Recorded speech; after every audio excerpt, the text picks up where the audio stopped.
Hey guys, it's Cal here from KR Sabers, FX Sabers and IRA forums. This is one of the Obi-Wan Kenobi Episode 3 Revenge of the Sith inspired hilts that I've converted. These are from my personal run. I decided to make 25 empty hilts a while back, DIY empty hilts, so for installers to do themselves or any hobbyists out there. I've still got 12 left, but I decided I would convert one for Giovanni. He contacted me, asked how much it would be to do a stunt install, so we went through some details and he was happy to go ahead and get me to do a stunt install. So this one features a removable 18650 battery pack, just a truss fire one like what you see on TCSS and stuff like that, and it's also got a micro switch under the clamp card, and it's got a Rebel blue. So if you ever get one of these hilts, you'll notice that the heatsink module that comes with it actually has a hole in the centre. So funnily enough, one of the Rebels that I had a hole already in the middle, so I just made that a little larger and went ahead and soldered it up. So you can use Rebels, don't have to be Crees or anything like that. And it's got a Pololu momentary to latching converter, or the push button switch as they call it, with a brass micro switch. So if I just bring the hilt a little closer, you'll see you've got the micro switch just there. If I just take the blade out, this is just a Vader's Vault blade. I've got a blade retention screw in there as well, just simple enough to drill in there. You've got the LED mounted in the emitter. This saber is extremely bright. I also polished up the neck because it doesn't need any sanding. I just got some polishing compound and went over it, and it shined up really nicely. You can see all of it's already sort of chromed as well. I'll show you the chassis system. So I have revised the chassis system after installing it, because the prototype arrived just this morning, which is the reason why I installed this today. So I've made a few changes, so I will be changing this one. But this is the chassis, and when you want to charge the battery, you just pull the chassis out.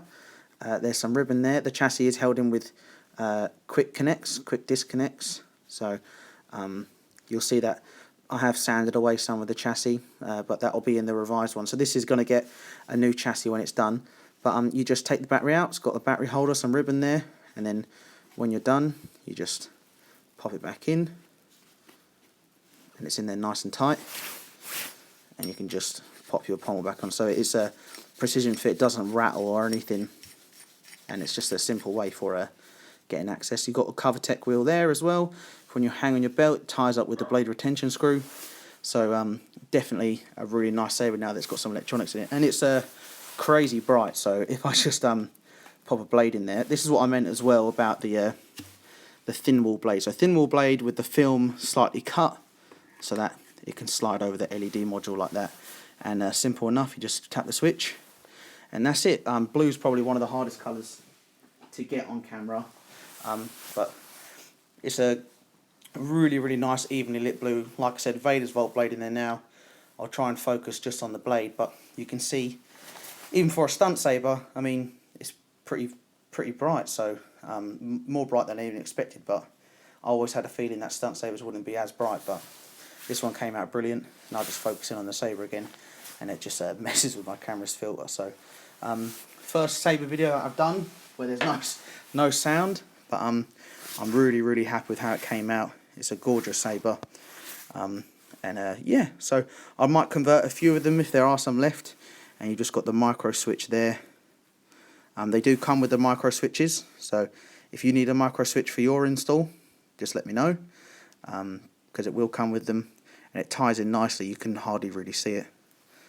And yeah, so I'll do a revised video when the new chassis are in. I'll also upload them onto the Shapeways store so people can get them for their installs if they want to. And yeah, it took me about 3 hours this morning. Literally drilled and tapped 2 holes, one for blade retention, one for the CoverTech, and then drilled a hole inside into the centre for the switch wires. Used my VHB tape to stick the clamp card down, and then wired up the chassis and the Pololu board. So the Pololu board sits underneath the battery holder. There's a groove. I designed the 3D chassis to hold it underneath it, so you can't even see that either. So it's very discreet and nice, simple to charge, and you can just go ahead and have fun. And it's really sturdy. I was trying to dual with it earlier, and it was really sturdy because the neck's a bit fatter than what you might see on the actual episode 3 one. The episode 3 one's got a fairly thin one, but this one's slightly larger, even though it is still a thin neck. But it's really durable, so I definitely could say you could do some medium dueling with this, 100%. So with the LED mounted in the emitter as well, it's just crazy bright. So yeah, hope you like it, guys, and I'll post some glam pictures of it, but I'm pretty proud of how it came out. So thanks for looking, and see you next time.